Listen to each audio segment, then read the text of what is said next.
invite à ouvrir vos Bibles dans le livre du prophète Ésaïe, au chapitre 40, et on va lire à partir du premier verset, Ésaïe 40, premier verset. Consolez, consolez mon peuple, dit votre Dieu. Parlez au cœur de Jérusalem, criez-lui que son combat est terminé, qu'elle s'est acquittée de sa faute, qu'elle a déjà reçu du Seigneur le double de ce qu'elle méritait pour tous ses péchés. Quelqu'un crie dans le désert. Alors la traduction là est pas très bonne parce que c'est vraiment colcoré, ça veut dire une voix crie dans le désert. Frayez le chemin du Seigneur, aplanissez une route pour notre Dieu dans la plaine aride ou dans le désert. Mais là c'est plutôt la plaine aride, effectivement. Que toute vallée soit élevée, que toute montagne ou toute colline soit abaissée, que les reliefs se changent en terrain plat et les escarpements en vallons. Alors, la gloire du Seigneur se dévoilera et tous le verront ensemble. C'est la bouche du Seigneur qui parle. Quelqu'un qui dit « crie ». On répond « que crierai-je » Toute chair est de l'herbe, tout son éclat est comme la fleur des champs. L'herbe se dessèche, la fleur se fane. Quand le souffle du Seigneur passe dessus, vraiment, le peuple est de l'herbe. On arrêtera là notre lecture. C'est un texte très intéressant parce qu'il se rattache directement à la venue de Jean le Baptiste. On verra ça dans la poursuite de notre étude. Alors, comme à mon accoutumée, je ne pense pas finir en une fois, parce que même si il est bien évident que je ne serai pas exhaustif sur le sujet, il faut qu'on revienne on remette des bases, on remette dans son contexte, dans le contexte, cette parole, parce qu'on va arriver à un moment où on va parler de Jean le Baptiste, de ce qu'il faisait dans le désert, et de quelle répercussion a cette parole pour nous, et que devons-nous en faire à l'heure d'aujourd'hui? Parce que on peut se dire, voilà, cette parole d'Ésaïe est accomplie, Jean le Baptiste est apparu, il est l'Élie qui devait venir, et c'est fini. Mais la première partie du passage que l'on a lu, c'est « Dis, consolez, consolez mon peuple ». Donc ça, c'est aux nations dont il est question là. Dieu parle aux nations. Consolez, consolez mon peuple. Et il dit, dites à Jérusalem qu'elle a payé de bien au-delà pour son péché. Or, quand Jean le Baptiste est venu, il a annoncé le Messie, préparé le chemin du Seigneur, mais Jérusalem a encore subi beaucoup d'assauts, à tel point que Rome l'a totalement détruite, et tout le peuple d'Israël est allé dans la diaspora romaine, qui a été le plus grand exil qu'Israël n'ait jamais connu. Donc, on voit bien qu'il y a une répercussion pour notre temps, là, du coup. Et c'est pour ça qu'il faut qu'on remette tout ça dans son contexte, et vous allez peut-être être un peu surpris du démarrage, mais vous allez le comprendre à la fin. On revient à l'origine. Dieu créa les cieux et la terre. Il y avait l'eau, il y avait de l'eau à la surface de la terre. L'Esprit de Dieu planait à la surface des eaux, donc de l'abîme. Et qu'est-ce que fait Dieu? Il crée la lumière et il sépare les eaux d'en haut, les eaux d'en bas. Ce qui veut dire que les eaux étaient mêlées à ce moment-là. Il n'y avait pas de distinction. Or, ce qui est très intéressant, c'est de noter que l'eau n'a pas été créée. Nulle part dans la Bible, il nous est dit Dieu créa l'eau. L'eau était la surface de la terre. Quel enseignement pouvons-nous en tirer? Avant la création physique, avant la création donc des animaux, de l'homme, il y a eu la rébellion des anges. Les anges étaient dans la présence de Dieu, c'est-à-dire dans les eaux d'en haut, dans les eaux de la présence de Dieu. Il n'y avait pas de distinction. Ensuite, le Satan, Lucifer, s'est rebellé et, nous dit la Bible, un tiers des anges le suivit dans sa rébellion. Et c'est à ce moment-là que Dieu fit sortir Lucifer et les anges qui l'ont suivi de sa présence, et c'est là qu'il échafauda le plan de sa victoire sur son ennemi, donc sur le serpent ancien, sur le Satan, sur Lucifer, sur l'archange qui était au plus près du trône de Dieu pour le glorifier. Il était une des créatures les plus glorieuses qui soit. Alors Dieu a décidé de créer un monde physique, là où se ferait le combat spirituel qui prendrait une forme physique.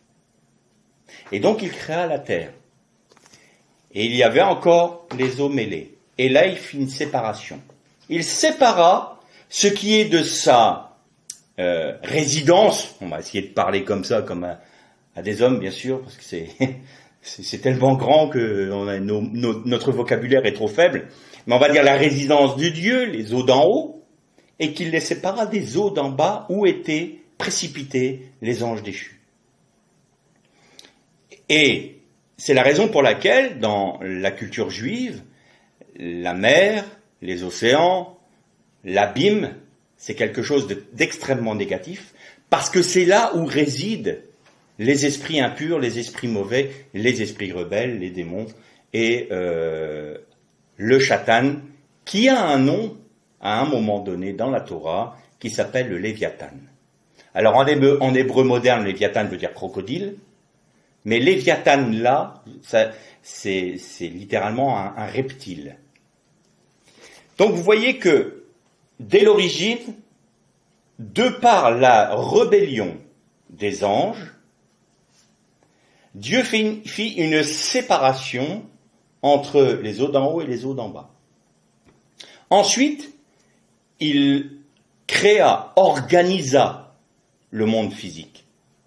Donc, il fit apparaître le sec, il fit apparaître les végétaux, il créa les animaux, et il finit en créant l'homme. Pourquoi il a voulu créer l'homme? Parce qu'il l'a créé à son image, il était autant du monde physique que du monde spirituel. Et l'objectif de Dieu, c'est de révéler l'esprit du Messie, son Messie, dans le monde physique, afin de vaincre l'ennemi dans le monde physique. Et dans nos traductions, au premier chapitre de la Genèse, on voit qu'à un moment, il est dit « Et Dieu créa les monstres marins », ou d'autres traductions qui sont encore plus bizarres, les gros cétacés. Or, c'est pas du tout ce qui est dit dans l'hébreu. Dans l'hébreu, il est dit, il créa les Taninim Agdolim. Taninim Agdolim, c'est les grands reptiles. Si on le traduit en grec, c'est dinos, sauros. Dinosaure en français. Pourquoi? Pourquoi ces monstres? Parce que justement, ils étaient l'expression des anges déchus dans le monde physique.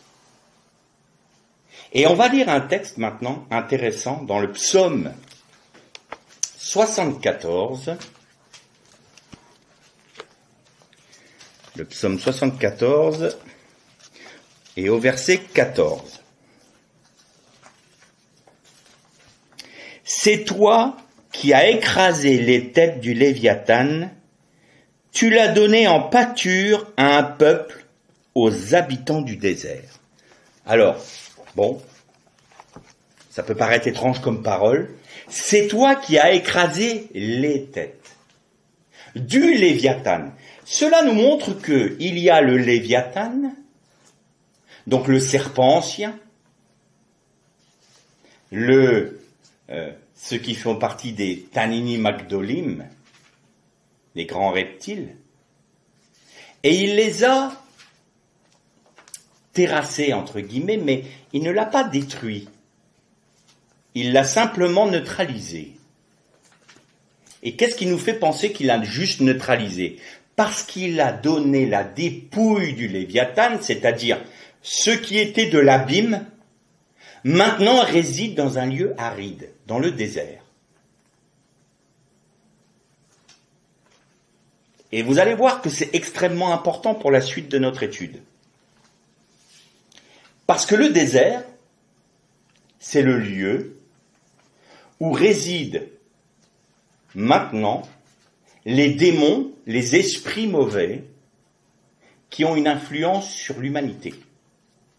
On retrouve ces deux notions dans l'Apocalypse avec la bête qui monte de la mer, donc qui touche toutes les nations. La mer veut dire toucher toutes les nations, mais aussi c'est la bête qui monte de l'abîme, c'est le serpent ancien, c'est le Léviathan qui revient. Et vous avez le nom hébreu m'échappe, mais bon, la bête qui monte de la terre, le Béhémoth, que l'on trouve dans le livre de Job. Et la Béhémoth, c'est une bête terrestre. Et vous savez, quand Jésus a été dans le désert, poussé par le Saint-Esprit, une fois qu'il a été baptisé par Jean le Baptiste, justement, il fut conduit dans le désert au milieu des animaux sauvages, nous dit la Bible. Et ça, c'est intéressant. Parce que dans le désert, c'est le lieu où résident la chouette, le chacal, le serpent, les scorpions. C'est là où il y a aussi des sauterelles, où il y a toutes ces armées d'animaux impurs. Et les sauterelles sont toujours synonymes d'esprits qui viennent grouiller pour inciter les hommes, pour harceler les hommes. On retrouve cela dans l'Exode, où on voit les sauterelles qui envahissent l'Égypte, puisque l'Égypte est un empire qui est issu de Babylone et qui veut asservir les hommes et qui asservissait le peuple de Dieu. Eh bien, les esprits qui l'animaient sont venus pour les harceler. C'est ce qu'on pourrait appeler des puissances. Ce sont des puissances spirituelles qui incitent les hommes à faire des choses, à créer des choses pour se satisfaire eux-mêmes, mais ce sont des choses qui vont les aliéner. C'est notre frère Jean-Marc Taubois qui prenait un exemple assez intéressant. Il disait, vous savez, les hommes, ils ont créé la voiture pourquoi ? Pour se faciliter les déplacements, pour se faciliter la vie, pour se ménager la peine. Mais tout ça, toute la technologie que les hommes sont en train de créer, finissent toujours par les asservir. Et, bien entendu, et avec les accidents de la route, nous dit notre frère Jean-Marc Taubois, nous payons un tribut à cette puissance, à cette invention. Alors on va dire exactement un terme que on a, un dicton qu'on a en français, c'est la rançon du succès. C'est la rançon du progrès. Exactement, c'est la rançon du progrès. Aujourd'hui, tout est informatisé. Aujourd'hui, on parle de l'intelligence artificielle. Et vous remarquez qu'à chaque fois, tous ces systèmes, téléphone portable, ordinateur, vous asservissent, nous imposent leur modalité de fonctionnement. J'en veux pour preuve, si vous ne vous êtes pas connecté à votre compte Intel, vous avez un rappel permanent sur Microsoft, enfin je sais pas quoi, là sur les téléphones, vous avez toujours un rappel que vous ne pouvez pas effacer. Les autres notifications, vous pouvez les effacer, mais pas celle-là. Vous n'êtes pas connecté à votre compte Microsoft, vous n'êtes pas connecté. Ou alors vous ne pouvez pas aller accéder à telle chose parce que vous n'êtes pas connecté, on ne peut pas vous surveiller. On voit bien que la technologie est une puissance. Et qu'est-ce qui fait ça ? Qu'est-ce qui incite les hommes à aller à une fuite en avant comme ça, tout le temps ? Tout le temps créer quelque chose pour la guerre, pour se détruire, pour s'asservir. C'est pas logique. C'est pas logique. Il y a bien quelque chose qui pousse l'humanité à faire cela. Eh bien, c'est ce qui est représenté par les sauterelles. ou dans d'autres passages par les grenouilles. Et vous voyez qu'à l'Apocalypse, à un moment, dans l'Apocalypse, il est dit que « Et il lâcha des sauterelles armées d'une cuirasse dorée pour harceler les hommes. » C'est un jugement. Et ça fait partie de cela. Les hommes sont harcelés par ce système diabolique qui veut maîtriser la vie des gens, qui veut contrôler la vie des gens, qui veut asservir la vie des gens. C'est un harcèlement permanent. Vous devez faire ça, vous n'avez pas le choix. C'est comme si vous devez rentrer dans tel... C'est un asservissement. Là où Jésus libère les, entre guillemets, sauterelles, c'est-à-dire les puissances démoniaques, vont nous asservir. Pourquoi est-ce que je parle de cela? Parce que ce qu'a vécu l'œuvre de Jean-Baptiste et toute la signification qu'il y a eu à ce temps-là a trait à un combat, à ce fameux combat entre Dieu et le serpent ancien, entre le Messie et le diable. Et nous ne pouvons pas faire comme si nous étions en dehors de ce combat-là. Certes, Christ a tout accompli. À la croix du Calvaire, il a tout accompli et parfaitement accompli. Mais il plaît à Dieu de faire en sorte que nous gardions une position particulière pour maintenir cette victoire pendant le temps des nations. Et on s'expliquera dans la deuxième partie de notre étude. Le désert est donc l'endroit où réside, de manière imagée, spirituellement parlant, bien entendu. Évidemment, dans la mer, on ne va pas voir le chatan qui va sortir de la mer, mais il y a quelque chose, malgré tout, de profondément spirituel dans ces images-là, parce qu'il y a clairement quelque chose dans le monde physique. Vous savez que le monde physique est le reflet et l'ombre des réalités spirituelles. Et le désert en est une. Et c'est la raison pour laquelle, quand il y avait Yom Kippour, il devait y avoir un bouc pour Azazel. Azazel est un des noms de l'ennemi, du Shatan. Et donc il y avait un bouc, on parlera un jour de Yom Kippour à nouveau, qui était précipité à un endroit bien spécifique en face du temple de Jérusalem. Et vous savez que quand vous arrivez sur le mont des Oliviers, tout de suite au-delà du mont des Oliviers en partant de Jérusalem, vous avez tout de suite le désert de Juda. Et donc, à un endroit escarpé, on précipitait le bouc, accroché à un rocher. Il était accroché à un rocher avec une étoffe de laine rouge. Je ne vous en dis pas plus pour l'instant, ça sera l'objet d'une étude. Et avant même qu'il soit arrivé en bas du précipice, tout le temps, nous dit la Mishnah, parce que la Mishnah est très intéressante à lire, parce qu'elle nous donne exactement les processus de chaque culte, du temps du temple, de la façon dont il fallait faire, si c'était les prêtres, si c'était un homme du peuple qui devait agir. C'est très codifié, puisque c'est ainsi qu'on peut déterminer que le Golgotha était sur le mont des Oliviers. C'est ainsi qu'on peut déterminer que le tombeau du Christ était probablement sur le mont des Oliviers, parce que ça correspond à la Mishnah. Il est probablement mort à un endroit où on faisait le sacrifice de la vache rousse. Et donc, nous dit la Mishnah, avant même que le bouc n'arrive en bas de l'escarpement, il était déjà brisé par le rocher qui était attaché à lui.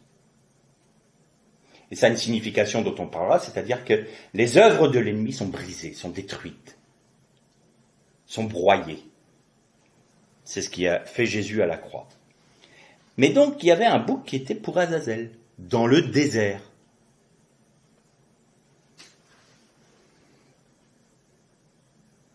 Et Jean-Baptiste, il est la voix de celui qui crie dans le désert. C'est Jésus lui-même qui le dit, c'est la Bible elle-même qui nous le dit. Il est la voix dont a parlé Ésaïe. Je suis la voix qui crie dans le désert, repentez-vous, aplanissez les sentiers. Et ça, c'est intéressant parce que Il nous est dit aussi qu'il est l'Élie qui devait venir. En fait, la voix qui crie dans le désert, c'est la voix d'Élie. Élie était un prophète particulier. Élie n'a pas connu la mort. Élie a été enlevé sur le char de feu de l'Éternel. Élie, le prophète, a fait de nombreux miracles.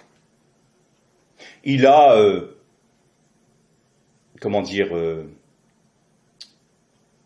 fait le miracle de l'huile qui continue à être dans la cruche de la veuve de Sarepta. Il a ressuscité le fils de la veuve de Sarepta. Il était près du torrent, nourri par les corbeaux. Il a fait de nombreux miracles. Il a notamment fait le miracle qui était contre les prêtres de Baal. Il a fait tout cela. Et nous dit les évangiles, Jean le Baptiste est revêtu de la puissance de l'esprit d'Élie. Quand on regarde la vie de Jean le Baptiste, il n'a fait, à proprement parler comme nous on l'imagine, aucun miracle. Il était une voix qui criait dans le désert, et il était revêtu, entre guillemets, des vêtements d'Élie.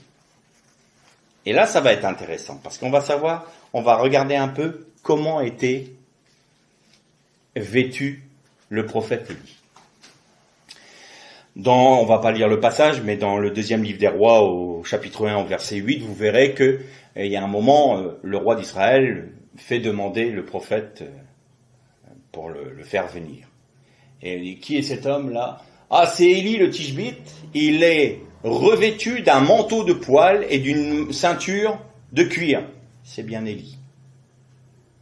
Donc, c'est quand même étonnant que la Bible nous dit, c'est Élie parce qu'il est revêtu d'un manteau de fourrure et d'une ceinture de cuir. Le manteau de fourrure se dit Séa en hébreu, qui vient de la racine Sahar. Et ça veut dire prendre d'assaut, frissonner, balayer, mais dans le sens Dieu balaye l'ennemi. Ça veut dire aussi se hérisser avec horreur. C'est assez étonnant. Voilà ce que veut dire le manteau d'Élie. Il est un objet d'effroi pour ses ennemis. Et d'ailleurs, quand tu troubles Israël, on frissonne d'horreur en voyant Élie parce qu'on peut faire le péché. Et puis... Ou alors, il prend d'assaut pour l'Éternel. Là, on voit les prophètes de Baal qui sont détruits quand il y a le fameux autel qui est remis en place. On avait fait une étude là-dessus et qu'il dit verser des cruches d'eau. Il a fait des rigoles autour et le feu de l'Éternel est tombé sur le sacrifice. Et il a consumé le sacrifice, le bois, l'autel et il a absorbé toute l'eau. C'était un feu que l'homme ne connaît pas, feu de Dieu. Et tous les prophètes de Baal ont été mis à mort par Élie. Ça, c'était le prophète Élie. Et il avait une ceinture de cuir. Ceinture de cuir, cuir se dit or en hébreu, et c'est étonnant parce que c'est le même mot avec une lettre différenciée que le mot lumière. Et vous vous souvenez que je vous avais dit que quand il est dit I or, vai I or, que la lumière soit, la lumière fut, or s'écrit avec un aleph au début. Et quand l'homme a péché, Dieu les revêtit de peau, or, mais avec un ayin. Et je vous avais dit à l'époque que l'homme, en se séparant de Dieu, le aleph est sorti de son vêtement, il était revêtu de la lumière de Dieu. Et donc le aleph s'est retiré et c'est un ayin qui est venu. Et ayin, c'est un œil en hébreu. Ayin, c'est l'œil. Et donc maintenant, la marche pour l'homme, c'est de chercher Dieu. afin de trouver sa pensée. Parce qu'au moment où il avait la connaissance de Dieu, ça ne l'a pas empêché de se rebeller contre Dieu. Donc maintenant, mon juste vivra par sa foi. Tu dois me chercher.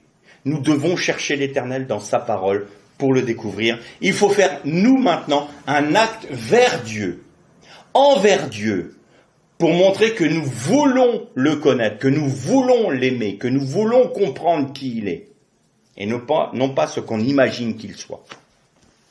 Et donc le manteau d'Élie nous parle de toutes ces réalités-là. Il est l'esprit des prophètes, Élie. Il est un objet d'effroi pour ses ennemis. Il est celui qui prend d'assaut. Il est celui qui balaye comme Dieu balaye ses ennemis. Et il est revêtu, il est saint de l'humanité. Or, il est saint de l'humanité. Nous retrouvons pleinement la pensée du Messie à travers Élie. Et c'est très intéressant parce que le Messie, il est venu faire quoi? Il est venu accomplir la loi et les prophètes. Il est venu donc accomplir Moshe et Élie. Et qui était sur le mont de la transfiguration avec Jésus? Moshe et Élie. Qui étaient réunis dans le Messie.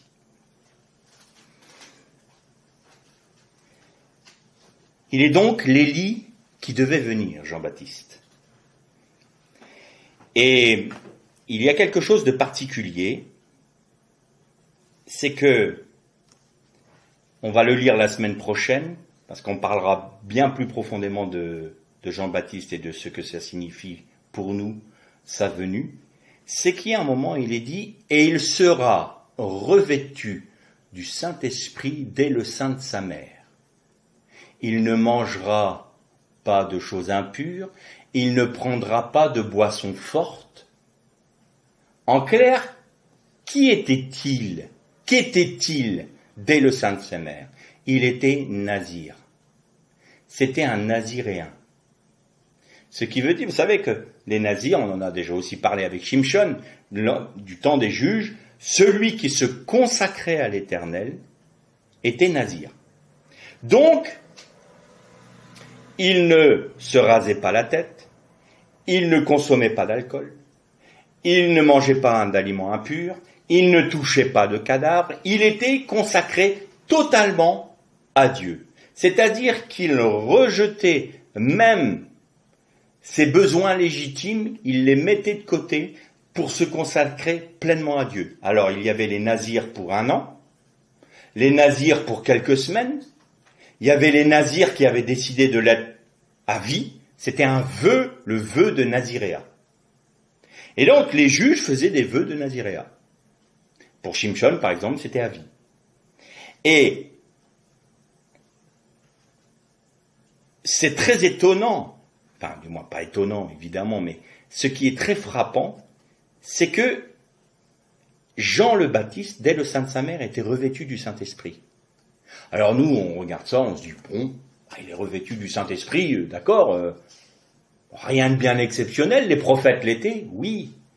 Mais depuis le dernier prophète en Israël jusqu'à la naissance de Jésus, c'est passé 400 ans sans qu'il y ait un seul prophète en Israël. 400 ans. Si vous faites le calcul, on revient à nous aujourd'hui, c'était du temps de Louis XIV. Depuis Louis XIV, il n'y a rien eu comme prophète. Donc vous imaginez, tout d'un coup, un homme est revêtu du Saint-Esprit tel un prophète en Israël, après 400 ans où l'Esprit de Dieu s'est retiré, et où les hommes devaient chercher dans la Torah pour comprendre quelle était la pensée de Dieu, ce qui a fait naître justement le rabbinat, parce que les rabbins étaient là pour se plonger les regards dans la Torah de manière à déterminer quelle était la pensée de Dieu, parce que avant, eh bien le roi d'Israël ou tel homme allait voir le prophète et disait, voilà, je tiens à faire ça, que dit l'Éternel? Et il avait la réponse, oracle de l'Éternel te dit, va ou ne va pas, enfin. Il avait la réponse tout de suite. Tandis que là, pour la conduite d'Israël, il fallait qu'on fouille dans la Torah et qu'on détermine ce qu'était la pensée de Dieu de ce qu'elle n'était pas. Et c'est là où c'est frappant. Non seulement il est revêtu de l'Esprit de Dieu, mais en plus il est nazir dès le sein de sa mère. Et ça va être très important pour nous.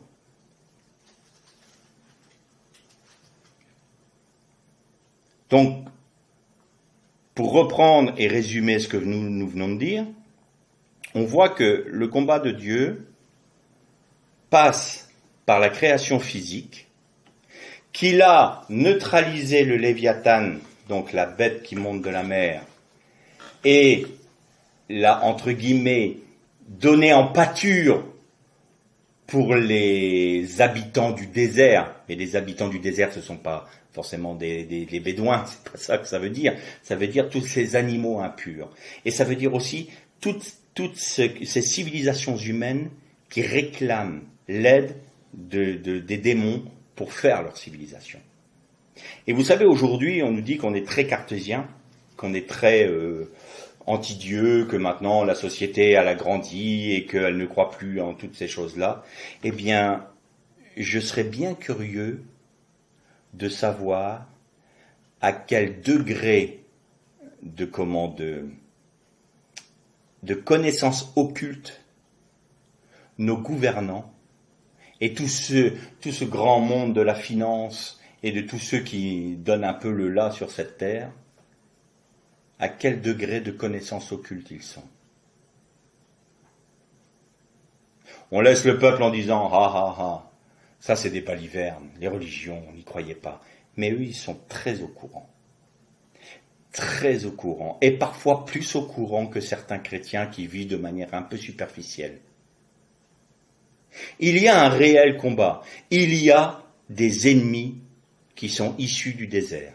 Et c'est là où Jésus a été amené par le Saint-Esprit pour montrer qu'il venait marcher sur les œuvres du diable. Il est venu conquérir la terre qui est dévolue à Satan. Et je vais terminer sur un point, parce que là, c'était une introduction.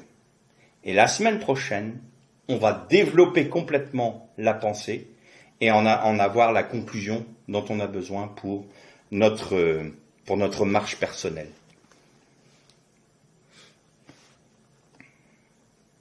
L'ennemi a donc pris possession dans le désert. Mais quel a été le jugement de Dieu sur le serpent qui avait séduit la femme ? Tu rompras sur ton ventre et tu auras pour nourriture la poussière du sol. La poussière du sol. Ça veut dire une chose. Ça veut dire que maintenant, puisque l'homme a décidé de se soumettre à toi, il a donc soumis toute la création physique à toi. C'est pour ça que les apôtres nous disent « Et la création soupire après l'avènement du Messie pour avoir la délivrance parce qu'elle souffre à cause du choix de l'homme. » La nature elle-même souffre, la création souffre à cause du choix de l'homme. Qu'est-ce que c'est ? On n'arrête pas de nous parler de pollution. On n'arrête pas de nous parler de réchauffement climatique. Bon, évidemment, il y a aussi la part de ce qu'on veut nous faire peur de manière à pouvoir mieux nous contrôler. Faut pas non plus se leurrer. Moi, quand j'ai entendu dire que cet été, par exemple, on était à 39 degrés, c'était du jamais vu. Vous regardiez les bulletins météo des années 60 et puis vous voyez qu'il était même température. Bon, je suis pas en train de dire qu'il n'y a pas de réchauffement climatique, mais quand même, faut pas non plus nous prendre pour ce que l'on n'est pas. Mais l'homme, par son choix, par l'influence qu'il a avec le Satan, détruit lui-même son propre habitat, détruit lui-même ce pourquoi il a été créé. Il a été créé pourquoi ? Pour être l'écrin de l'esprit du Messie, et il devait cultiver et garder le jardin. C'est-à-dire, il devait rendre harmonieux l'ensemble de la terre. Il était dans le jardin, il apprenait dans le jardin ce qu'était la pensée de Dieu, et cela devait se manifester sur toute la terre. Qu'est-ce qu'il a fait?